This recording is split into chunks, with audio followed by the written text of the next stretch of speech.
Oke, selamat pagi. Selamat lagi. Jadi selamat sore pada adik-adik mahasiswa. Mohon maaf, saya agak keselio sedikit lidahnya. Jadi di sore hari ini, saya akan jelaskan kepada Anda masih di, lanjutan dari praktikum akuntansi keuangan, di mana di sore hari ini kita akan belajar tentang yang namanya aktiva tetap.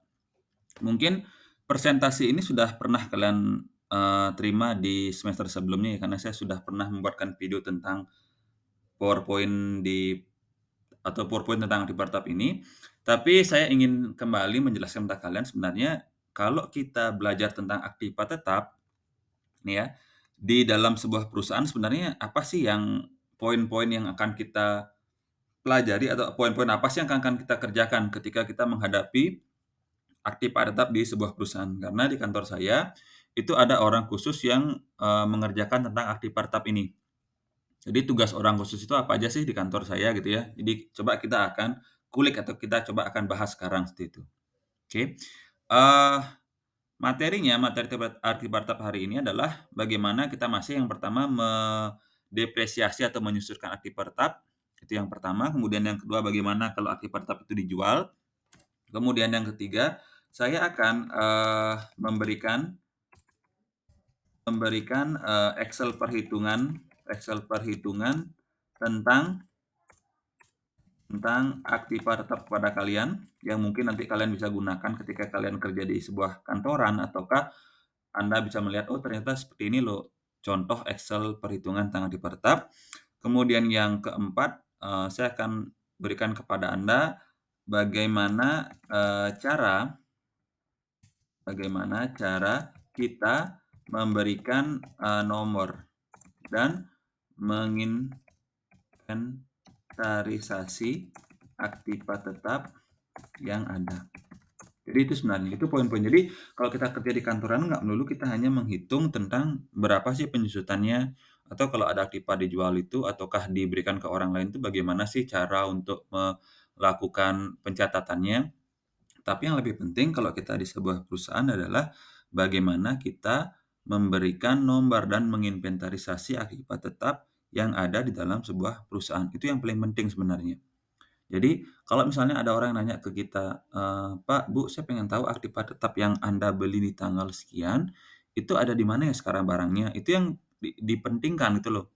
Jadi bukan cuma perhitungannya seperti apa, tapi ada orang yang ingin tahu ataukah ketika diperiksa oleh seorang auditor ataukah pemilik kita ingin tahu, barang yang kita beli ini di tanggal sekian, sekarang itu ada di mana sih?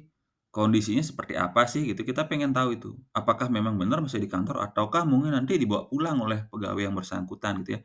Pegawai yang bersangkutan ini maksudnya pegawai yang, dulu meminta pembelian atas barang tersebut. Misalnya barang komputer ataukah laptop ataukah, iPad, tablet gitu misalnya ada yang pengen beli dulu karyawannya untuk keperluan kantor, tapi ternyata karena barangnya tidak pernah dicatat dengan baik, barang itu lebih banyak adanya di rumah karyawan tersebut gitu ya. Nggak pernah dibawa ke kantor, tapi digunakan untuk kepentingan pribadi, jangan sampai seperti itu. Oke. Nah, itu yang dipentingkan. Oke, kita awali dari depresiasi dulu deh. Jadi ini mungkin sudah pernah saya jelaskan ke kalian, saya cuma mereview sedikit aja tentang sebab-sebab terjadinya depresiasi. Kenapa sih depresiasi itu dilakukan atau kenapa sih penyusutan itu dilakukan gitu ya. Yang pertama pasti karena ada faktor fisik. Karena faktor fisik kan maksudnya barang itu digunakan. Karena digunakan mungkin barang itu akan aus akan pemakaian, aus karena umur, dan juga ada kerusakan-kerusakan lainnya.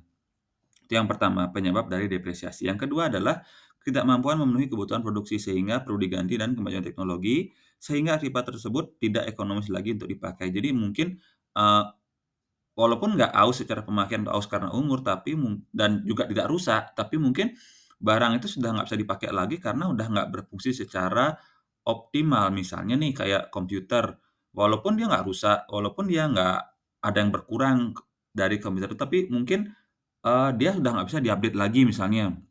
Jadi misalnya kita ingin menggunakan program yang baru di komputer tersebut, itu nggak bisa lagi di-update komputernya, sehingga kita harus mengganti komputer tersebut. Itu maksudnya faktor-faktor fungsional. Oke. Kemudian, metode depresiasi. Jadi metode depresiasi, faktor-faktor apa sih yang perlu dipertimbangkan dalam menentukan beban depresiasi setiap periodenya. Jadi yang pertama adalah harga perolehan tuh pasti. Jadi, berapa sih harga kalian ketika membeli Aktiva tersebut? Itu namanya harga perolehan. Jadi, harga pokoknya, kemudian kalau ada PPN-nya dimasukkan di sana, kemudian kalau misalnya ada biaya angkut pengiriman barang itu juga dimasukkan dalam harga perolehan barang tersebut. Kemudian ada nggak nilai sisanya atau nilai residunya. Jadi kalau saya di kantor sih nggak pernah menggunakan nilai sisa atau residu ya, karena saya anggap semua Aktiva yang nantinya sudah melewati umur ekonomisnya itu saya anggap nilai sisanya adalah nol. Jadi saya nggak pernah menganggap ada nilai residu atau nilai sisa dari Aktiva tersebut. Kemudian yang ketiga adalah taksiran umur kegunaannya atau masa manfaatnya. Itu yang paling penting Anda harus tahu. Nah, pertanyaannya kemudian gini, Pak, bagaimana kita menentukan taksiran umur kegunaannya? Apa sih dasar yang kita pakai? Itu pertanyaannya. Nah, jawabannya adalah sebenarnya dalam akuntansi itu kita tidak pernah, diatur tentang berapa lama sih umur dari sebuah Aktiva, itu nggak pernah diatur sebenarnya. Jadi kalau motor Anda bilang umurnya 10 tahun, nggak masalah. Ada orang lain bilang umurnya 8 tahun, nggak masalah juga. Ada orang lain malah bilang, "Oh cuma 4 tahun kalau motor," nggak masalah juga itu. Jadi dalam akuntansi, itu nggak dipermasalahkan sebenarnya tentang taksiran umur kegunaan atau masa manfaat ini, dalam akuntansi. Tapi, di dalam dunia perpajakan atau ketika kita melapor pajak nantinya, itu kan harus ya kita melapor pajak perusahaan setiap tahunnya. Ketika kita melapor pajak itu akan menjadi sebuah masalah, ketika umur ekonomis dari barang yang kita pakai itu tidak standar atau tidak sesuai dengan aturan perpajakannya, itu pertanyaannya kemudian. Kemudian, jadi berapa sih umur ekonomis dari sebuah barang? Itu pertanyaannya. Ada nggak ketentuannya, Pak? Ada ketentuannya, saya akan tunjukkan pada kalian. Ketentuan tentang umur ekonomis dari sebuah barang. Oke, sebentar. Oke, nah ini. Ini adalah taksiran umur ekonomis dari sebuah barang. Jadi, barang-barang itu sudah dipetakan oleh kantor pajak gitu ya. Sebagai contoh, barang itu masuk dalam kelompok satu, kemudian ada 4 kelompok ya, ada kelompok 2. Barang selain bangunan maksud saya. Kelompok 2 ada kelompok sebentar, ini kalau ada kelompok 3, kemudian ada juga kelompok 4. Jadi ada 4 kelompok untuk, pengkategorian barang selain bangunan. Sekarang cara bacanya gimana gitu ya, oke. Contohnya gini, kelompok 1 nih, kelompok 1 itu umurnya 25%, nanti akan saya jelaskan lanjutnya. Kelompok 1, nanti ini pun akan saya berikan pada kalian kelompok harta ini. Kalian lihat dulu jenis usaha dari kantor kalian itu apa? Apakah pertanian, perkebunan, kehutanan, ataukah industri makanan dan minuman, ataukah transportasi dan pergudangan, ataukah industri semikonduktor, apakah jasa persewaan peralatan tambat air dalam, apakah jasa telekomunikasi seluler, atau perusahaan kalian tuh termasuk dalam semua jenis usaha, dalam arti nggak ada di sini.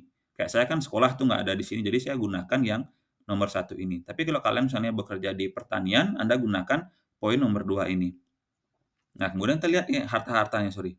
Kita lihat nih harta-hartanya sekarang. Jadi, saya masuk dalam kelompok 1 ini, usaha di kantor saya. Jadi, kalau dia beli mebel dan peralatan dari kayu atau rotan, termasuk meja, bangku, kursi, kalau itu merupakan bagian dari Aktiva, itu akan masuk dalam kelompok 1. Jadi kalau saya di kantor membeli kursi, membeli meja, membeli bangku atau lemari, itu masuk dalam kelompok 1. Kemudian kalau saya membeli mesin kantor seperti mesin tik, mesin hitung, duplikator itu maksudnya, mesin fotokopi atau kurang tahu ini soalnya ada mesin fotokopi juga di sini ya. Mesin accounting, komputer, printer, scanner itu kan masuk dalam kelompok 1 dan lain sebagainya. Jadi, kalau Anda membeli barang-barang ini, ini juga ada sepeda motor di sini ya. Anda membeli barang-barang seperti ini, itu akan masuk dalam kelompok 1.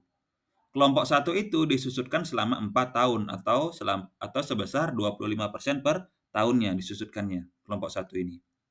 Oke. Kemudian Pak, kalau saya beli AC gimana Pak? AC kan ada di sini ya, AC mobil nggak ada di sini.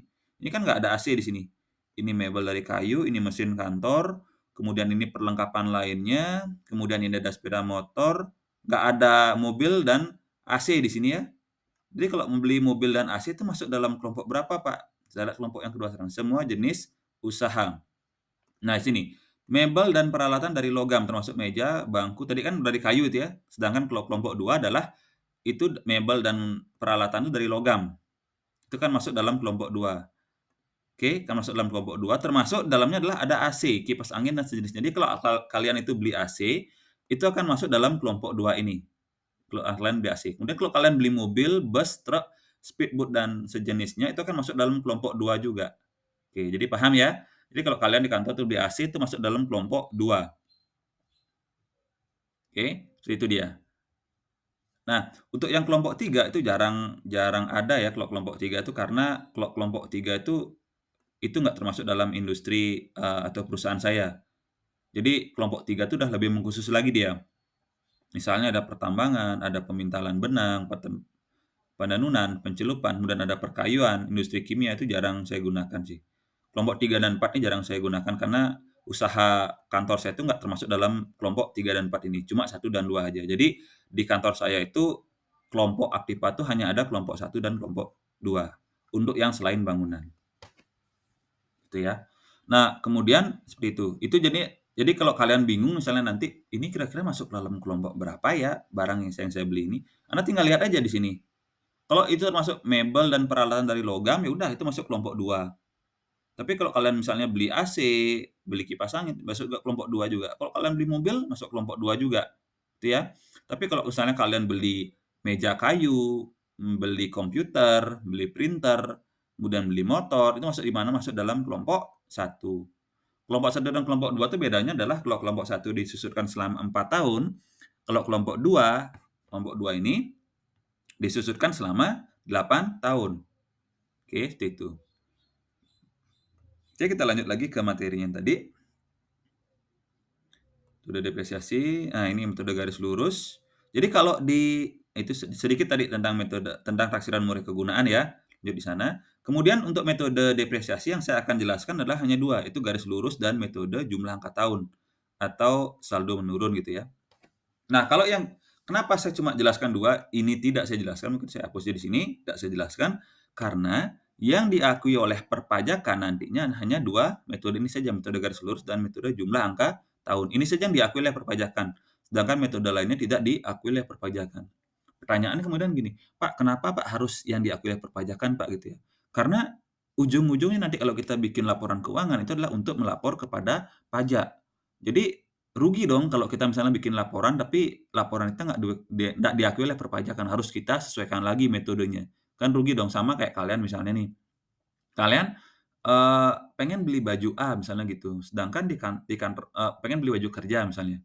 Baju kerjanya itu di kantor udah ditetapkan misalnya apa baju kerjanya gitu ya. Tapi kalian pengen, "Saya nggak mau baju kerja itu deh, saya pengen beli baju kerja yang lebih formal," misalnya pakai jas. Sedangkan di kantor Anda itu cuma pakai kemeja biasa aja gitu ya, nggak pakai dasi juga, pakai kemeja, pakai celana. Sedangkan kalian pengen, "Oh saya pengen Pak ke kantor itu pakai jas, pakai dasi, pakai kemeja, sepatu pantopel, celana panjang lengkap," misalnya kayak gitu. Sedangkan di kantornya nggak mensyaratkan seperti itu. Jadi yang terjadi adalah ya kalian rugi beli jas, beli dasi, beli sepatu pantopel itu, karena nggak kepakai juga gitu ya. Yang kepakai cuma yang kemeja sama celananya aja gitu. Jadi harus disesuaikan lagi, kan nggak enak. Mendingan kalian ikuti aturannya, oh aturannya apa ya yang diminta di kantor itu? Baju putih, celana hitam misalnya kayak gitu. Ya udah itu yang kalian pakai. Nggak perlu kalian beli kemeja hitam ataukah beli kemeja warna-warni yang Anda pakai ke kantor, karena kalau Anda ke kantor Anda nggak bisa pakai itu gitu ya. Sama kayak gini, Anda bisa aja make metode apapun dalam perusahaan Anda, tapi ketika ngelapor pajak, itu nggak diakui gitu, cuma 2 ini aja yang diakui. Jadi untuk apa gitu. Jadi lebih baik kita aturannya di pajak gimana ya, oh aturannya metodenya adalah garis lurus dan jumlah angka tahun untuk depresiasi. Ya udah kita pakai 2 metode ini aja, nggak perlu kita pakai metode-metode yang lain lagi gitu ya. Itu hanya akan mempersulit kerja kalian nantinya gitu ya. Kayak gitu. Oke, yang pertama adalah metode garis lurus. Jadi metode garis lurus itu sudah berapa kali saya jelaskan ke kalian, mungkin nggak perlu saya ulangi lagi gitu ya. Jadi metode garis lurus itu intinya adalah di setiap tahun penyusutannya itu akan sama nilainya, nggak berubah-ubah. Contoh misalnya, kalian beli motor atau beli motor lah bilang, sekarang NMAX misalnya harganya 40 juta. Kalau tadi kan sepeda motor itu kalau kita lihat di kelompok Aktivanya, itu masuk dalam kelompok 1 ya, sepeda motor. Jadi disusukan selama 4 tahun. Jadi selama 4 tahun motor itu disusukan nantinya. Jadi 40 juta itu Anda bagi 4 jadi 10 juta. Jadi setiap tahunnya Anda susutkan sebesar 10 juta rupiah kayak gitu. Garis lurus sama deh setiap tahunnya. Oke. Kemudian, metode garis lurus ini tadi saya bilang di sini adalah persentasenya seperti ini. Kelompok 1 25% atau 4 tahun, kelompok 2 12,5% atau 8 tahun, Kelompok 3 adalah 6,25%, kelompok 4 adalah ini 16 tahun ya, ini kelompok 4 adalah 5% atau 20 tahun. Kemudian ini untuk kelompok yang, selain bangunan gitu ya, ada 4 kelompok. Kalau untuk bangunan, bangunan itu dibagi 2, ada bangunan tidak permanen dan bangunan permanen. Contoh bangunan nggak permanen itu gimana, Pak? Misalnya kalian lihat nih contoh bangunan itu, bangunan yang dibuat dari, triplek misalnya dindingnya, itu nggak permanen tuh. Paham ya? Tapi kalau bangunan permanen itu bangunan yang dibuat dari batu bata ataukah batako, itu namanya bangunan permanen. Jelas pakai semen gitu ya. Kalau bangunan nggak permanen itu pakai triplek dia, ataukah partisi-partisi kayak misalnya apa ya, mungkin yang nggak pakai kertas juga ya kalau bikin tembok ya, bukan kertas kan lain ceritanya. Mungkin pakai, kalsiboard misalnya untuk dindingnya selain triplek kayak gitu, itu masuk dalam bangunan tidak permanen. Kalau bangunan nggak permanen itu disusukan sebesar 10% atau selama 10 tahun. Sedangkan kalau bangunan permanen itu disusukan sebesar 5% atau orang bilanglah 20 tahun seperti itu. Oke. Ini metode garis lurus itu mungkin penjelasannya sama, misalnya kayak gini ya. Mobil membeli sebuah mesin untuk kegiatan operasional seharga Rp5.000.000. Taksiran nilai residunya adalah Rp500.000, ada nilai residunya ya. Kemudian ditaksir itu umurnya adalah 4 tahun. Jadi caranya adalah harga perolehan dikurangi dengan nilai residu dibagi dengan umur ekonomisnya. Harga perolehan 5 juta, residunya 500.000, umur ekonomisnya adalah 4 tahun. Tinggal dibagi 4, 4,5 juta dibagi 4, 1.125.000 selama setahun atau per tahun, kayak gini. Simpel ya, kayak gini dia. Oke, kemudian metode jam jasa nggak saya jelaskan, metode dasar produksi nggak saya jelaskan juga, metode beban berkurang atau metode jumlah angka tahun. Kalau metode jumlah angka tahun ini, contohnya adalah kita harus menjumlahkan dulu, misalnya dia masuk dalam kelompok 1. Kelompok 1 itu kan 4 tahun ya. Jadi misalnya nih, masuk dalam kelompok 1 adalah kan 4 tahun disusutkan.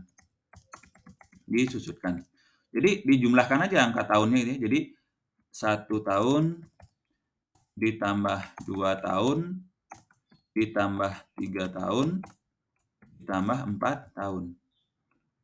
Jadi sama dengan 10 tahun. Itu jumlah angka tahun. Jadi nanti untuk tahun pertama gimana cara mensusunkannya? Tahun pertama adalah 4 tahun dibagi 10 itu. Karena dibalik dia, dibalik di jumlah angka tahun itu dibalik. Jadi 4/10 itu untuk tahun pertama, tahun kedua adalah 3/10, tahun ketiga adalah 2/10, tahun terakhir adalah 1/10 kayak gitu. Itu metode jumlah angka tahun. Kenapa kayak gitu sudah pernah saya jelaskan sebelumnya gitu ya. Jadi nggak bisa jelaskan lagi pada kalian. Kayak gitu. Oke. Itu metode beban berkurang, istilahnya adalah jumlah angka tahun. Contohnya adalah PTX membeli sebuah mesin dengan harga perolehan 5 juta, nilai residu sama 500.000, ditaksir umur ekonomisnya adalah 4 tahun, nilai residunya 500.000, umurnya 4 tahun. Jumlah angka tahunnya adalah 1 tambah 2 tambah 3 tambah 4 sama dengan 10. Jadi untuk tahun pertama caranya mencari adalah umur penggunaan dibagi jumlah angka tahun dikali harga perolehan dikurangi nilai residu. Jadi 4/10 dikali harga perolehan 5 juta dikurangi 500.000, 4,5 juta, dapat angka 1,8 juta, kayak gitu dia. Untuk tahun berikutnya tinggal Anda, cari dia kemudian gitu ya. Kemudian Pak, kalau dia per bulannya gimana? Tinggal Anda ini bagi 12 saja. Itu dapatlah Anda per bulan. Ini kan per tahun nih 1,8 nih, 1 tahun di tahun pertama. Jadi kalau Anda pengen tahu berapa sih penyusutan per bulan di tahun pertama, tinggal Anda bagi 12 saja, kayak gitu. Jumlah tahun atau beban berkurang. Oke. Kemudian untuk penjualan aktiva ini gampang juga. Jadi penjualan aktiva itu pertama adalah yang harus Anda tahu, Anda harus update dulu nilai bukunya berapa, kemudian harus hapus aktiva tetapnya. Jadi misalnya nih, simpelnya Anda tadi beli sepeda motor yang NMAX 40 juta tadi, kemudian di tahun ketiga atau di akhir tahun ketiga Anda jual NMAX-nya itu. Berarti kan tadi 40 juta harga NMAX-nya ya. Tadi harga NMAX tuh simpel aja sih saya bikin di sini. Harga NMAX-nya itu NMAX 40 juta. 40 juta disusutkan selama 4 tahun. Jadi per tahun adalah 10 juta per tahun nih. Kemudian di akhir tahun ketiga, tahun ketiga NMAX-nya dijual. NMAX dijual dengan harga 15 juta misalnya kayak gitu. Sekarang kita lihat nih, kira-kira rugi atau untung deh secara akuntansinya ya. Di akhir tahun ketiga secara akuntansi kan dia sudah disusutkan selama 3 tahun ya. Jadi tahun pertama disusutkan 10 juta, oke.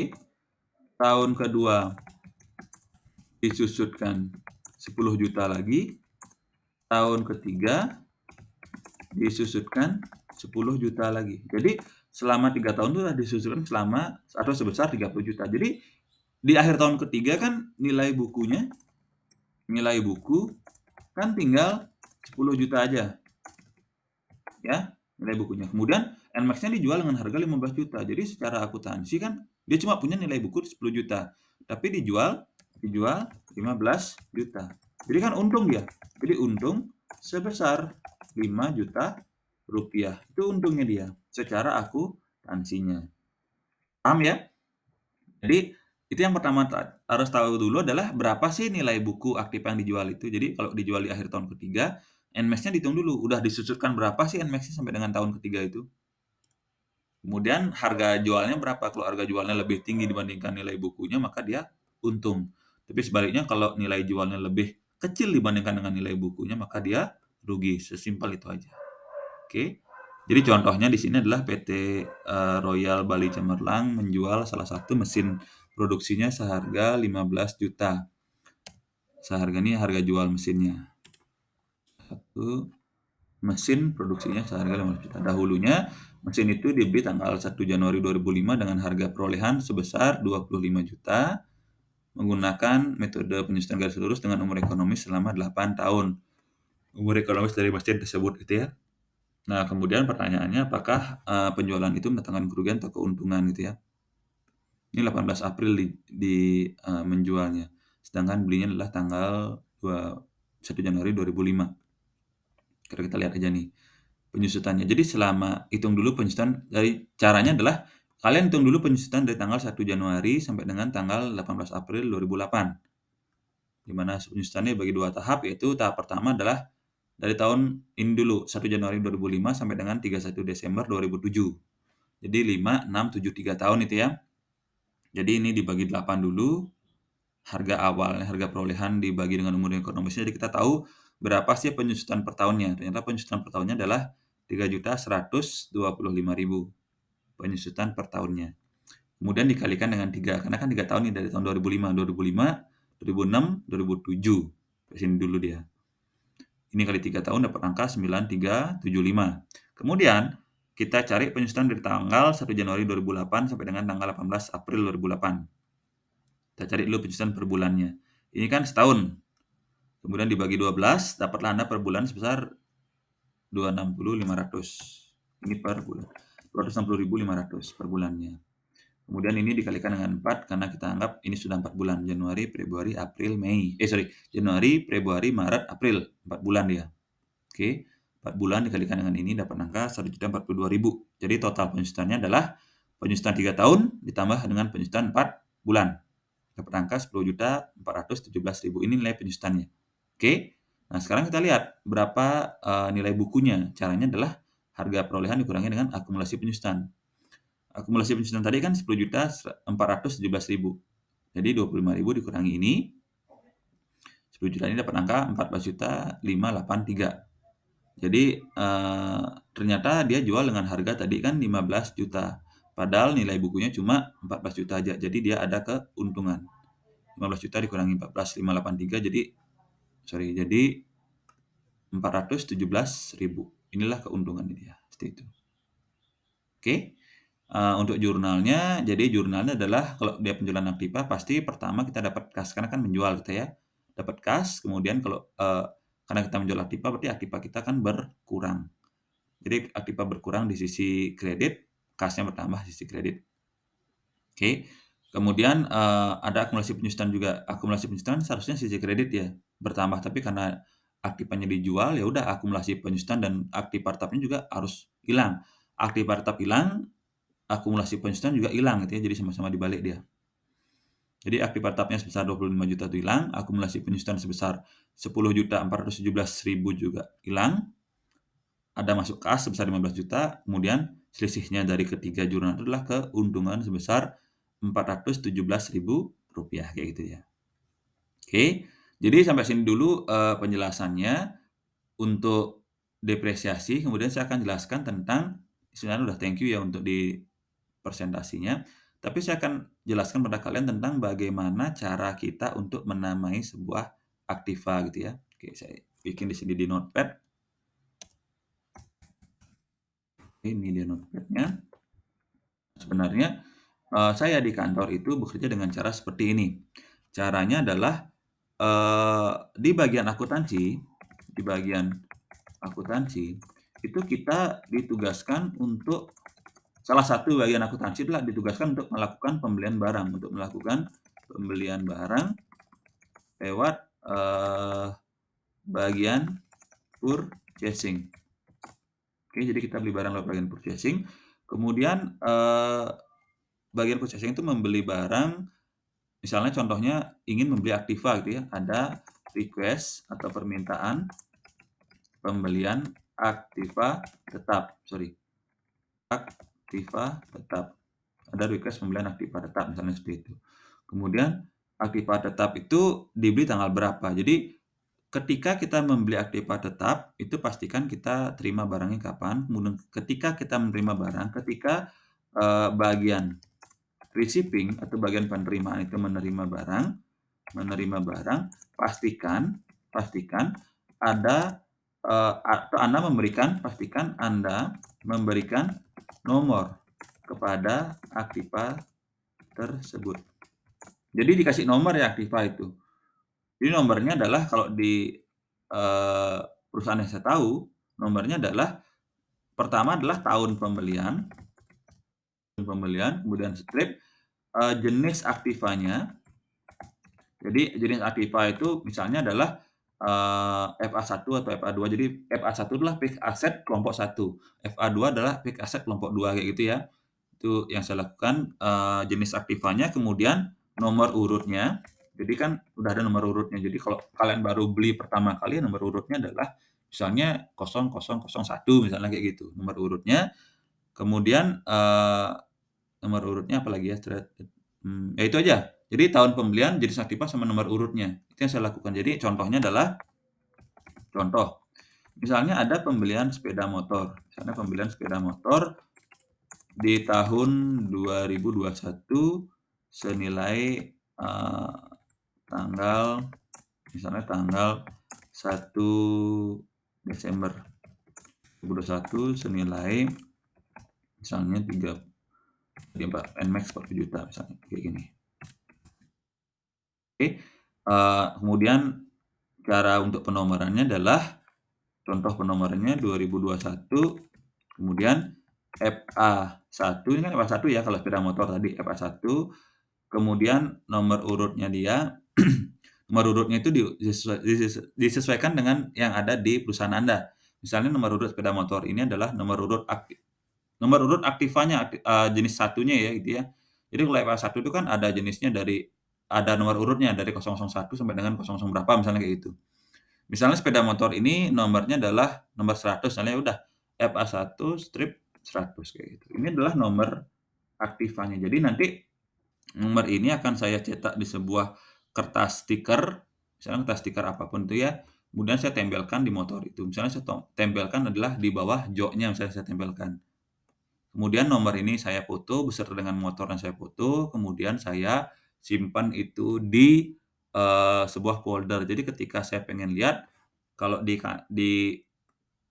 Excel yang saya punya kan cuma ini aja namanya, 2001 FA1 100, keterangannya adalah sepeda motor NMAX misalnya kayak gitu, di Excel yang saya punya.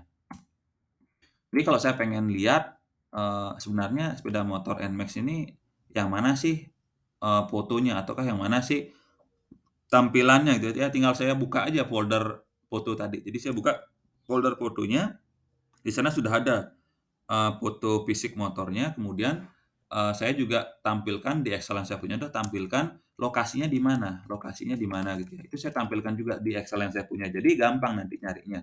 Oh sepeda motor ini adanya lokasinya misalnya ada di gudang satu misalnya, saya tinggal tulis saja gudang satu di sana. Jadi ketika saya mencari motor ini gampang, oh ada di gudang satu nih, kemudian, tampilannya tuh fisiknya gimana, ya udah saya tinggal tampilkan fotonya aja, tampilkan foto yang ada DK-nya misalnya gitu ya.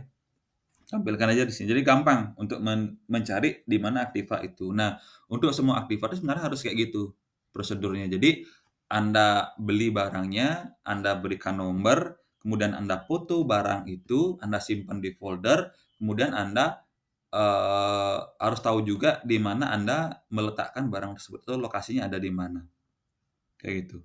Nah, kadang-kadang pertanyaannya gini, "Pak, untuk lokasi apakah itu juga jadi pertanggungjawaban bagian akunting, Pak?" Nggak harus ya, tapi minimal Anda harus bekerja sama dengan departemen lainnya. Misalnya ada departemen, IT untuk masalah komputer, departemen GA masalah umum misalnya gitu ya. Jadi kalau di kantor saya misalnya, untuk pembelian Aktiva, misalnya ada beli iPad, ada beli komputer, itu saya bekerja sama dengan bagian IT-nya untuk tahu di mana lokasi barangnya. Jadi saya akan tanya mereka, "Pak, lokasi barang ini ada di mana ya? Nomor sekian, jenis barangnya ini, tampilan fisiknya adalah ini," gitu. Dia dia tinggal nyari barangnya, "Oh, barangnya dari sini, Pak." Ya udah saya tinggal masukkan di Excel yang saya punya, kayak gitu. Oke, jadi simpel ya untuk akibat tab seperti itu dan, bukan simpel sih, sulitnya di sini nih, untuk menginventarisasi ini yang sulit. Jarang ada kantor yang melakukan inventarisasi akibat tetap, jarang. Jadi kalau kalian ke sebuah kantor tuh jarang melakukan inventarisasi akibat tetap. Di kampus pun tuh saya baru tahu dari Adhika ternyata ada daftar ini, tapi nggak tahu saya apakah itu sudah sesuai atau belum, saya belum tahu, karena belum pernah ngecek untuk di kampus. Tapi minimal di kampus ada untuk, daftar aktivitas tetapnya. Tapi mungkin kalau di kampus tuh harus dilengkapi juga dengan, foto misalnya ataukah lokasi ada di mana sih Aktiva itu gitu ya, untuk membuktikan bahwa memang Aktiva itu ada dan Aktiva itu, kondisinya gimana gitu ya, seperti itu. Oke, jadi itu yang bisa saya jelaskan di sore hari ini kepada kalian tentang Aktiva tetap, eee, mungkin nanti akan saya berikan Anda soalnya nggak sulit sih, mungkin lebih ke bagaimana cara kita membuat daftar atau list, penyusutan di dalam sebuah perusahaan. Itu saya pengen nanti, berikan pada kalian. Nanti akan saya jelaskan juga di soal itu, bagaimana sih cara mengisi daftar atau Excel yang ada tersebut. Karena nanti Anda setiap bulan tuh nggak perlu lagi ngitung satu per satu untuk penyusutan ya, karena sudah ada sistemnya di Excel tersebut. Dan di dalam sistem akunting yang digunakan oleh perusahaan, apapun itu misalnya Mayop saya nggak tahu apakah ada Mayop nggak ada penyesuaian sebenarnya, tapi di Accurate itu sudah disusutkan langsung dia. Jadi setiap akhir bulan Anda tinggal klik, tombol penyusutan, kemudian akan disusutkan sendiri Aktiva yang Anda punya itu secara akuntansinya. Tinggal nanti Anda cocokkan aja dengan Excel yang sudah Anda buat, sama nggak nilai penyusutannya seperti itu. Itu aja sih sulitnya. Kalau nggak sama akan jadi masalah, tapi kalau udah sama ya udah clear kerjaan Anda seperti itu. Oke? Jadi itu yang, bisa saya jelaskan di sore hari ini pada kalian. Terima kasih atas waktunya. Nanti akan saya susulkan untuk soalnya dan, apabila ada pertanyaan dari kalian tolong diajukan kepada saya, akan saya coba untuk menjawab sebisa yang saya mampu gitu ya, pertanyaan kalian dan, kalau ada yang ingin dibahas disampaikan aja baik itu lewat grup ataukah chat pribadi. Kemudian apabila ada masalah misalnya di kantor Anda, "Pak, di kantor saya ada masalah Pak untuk anti pertapnya Pak, masalahnya seperti ini." Jelaskan aja pada saya. Saya akan coba untuk membantu kalian, eee, apa yang saya bisa bantu pada kalian gitu ya. Oke, jadi sekian, yang bisa saya jelaskan di sore hari ini. Terima kasih atas waktunya, selamat belajar, dan selamat untuk mendengarkan video yang saya jelaskan ini. Terima kasih dan selamat sore.